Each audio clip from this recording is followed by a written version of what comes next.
वाटाणा इथे मी 4 ते 5 तास भिजवून घेतलेला आहे। आता आपण एक मसाला तयार करू। लसूण, आलं, सुकं खोबरं, कढीपत्त्याची पाने आपण मिक्सरला वाटून घेऊया।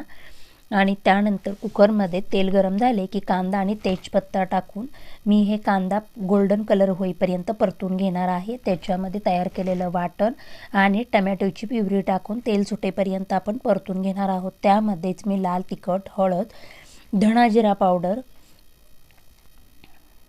कश्मीरी लाल तिखट, गरम मसाला टाकून आपण हे तेल सुटेपर्यंत परतून घेऊया। त्यानंतर आपण भिजवलेला वाटाणा टाकून 1-2 मिनिटं हलवून त्याच्यामध्ये चवीनुसार मीठ टाकून आपल्याला किती भाजी पातळ हवी त्यानुसार मी ह्याच्यात पाणी टाकून घेतलेलं आहे। आणि आता कुकरला मी ह्याच्या 3 शिट्ट्या काढून घेणार आहे। तुम्ही पाहू शकता कुकर थंड झाल्यावर आपली भाजी किती छान झालेली आहे। अशा पद्धतीने वाटाण्याची भाजी